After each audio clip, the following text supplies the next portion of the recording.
मेरे खिलाफ बीजेपी ने 24 केस किए हैं। लोकसभा चुनाव में 6 चरणों में वोटिंग हो चुकी है और आखिरी चरण में बाकी है। ओडिशा में 6 लोकसभा सीटों के लिए 1 जून को वोटिंग होनी है, जिसके लिए वहां राजनीतिक पार्टियों की रैली हो रही है, जनसभाएं हो रही हैं।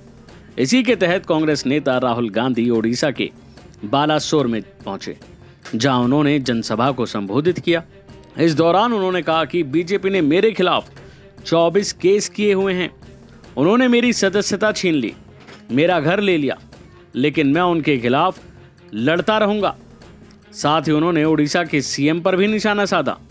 उन्होंने कहा कि अगर सीएम नवीन पटनायक मोदी के खिलाफ लड़ते तो उनके खिलाफ भी केस होते। उनका घर क्यों नहीं लिया गया, उनकी सदस्यता क्यों नहीं ली गई? क्योंकि नवीन पटनायक बीजेपी के लिए काम करते हैं। सुनिए राहुल गांधी ने बीजेपी और पीएम मोदी को लेकर एक के बाद एक क्या निशाने साधे।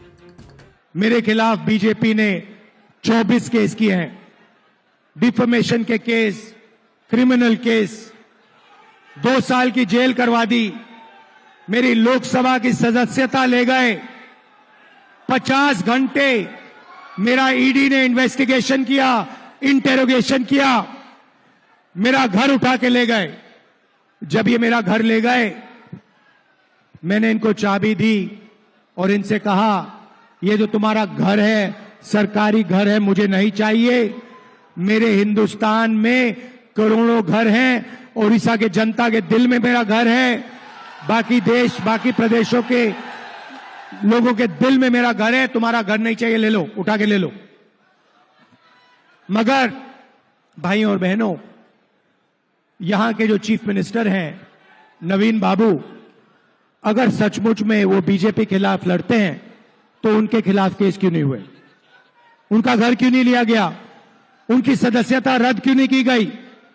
उनका इंटेरोगेशन क्यों नहीं हुआ? भाइयों और बहनों, इंटेरोगेशन नहीं हुआ, घर नहीं छीना गया, सदस्यता नहीं ली गई, क्योंकि बीजेडी के नवीन पटनायक जी बीजेपी के लिए यहां काम करते हैं। ये दोनों एक हैं, इनकी पार्टनरशिप चल रही है और बात साफ है। पार्टनरशिप का लक्ष्य ओडिशा के लोगों का जो धन है, आपके जो माइंस हैं, आपकी जो संपत्ति है, उसको चोरी करने का है, अरबपति बनाने का है। अभी के लिए फिलहाल इतना ही। खबरों में बने रहने के लिए देखते रहिए वन इंडिया हिंदी।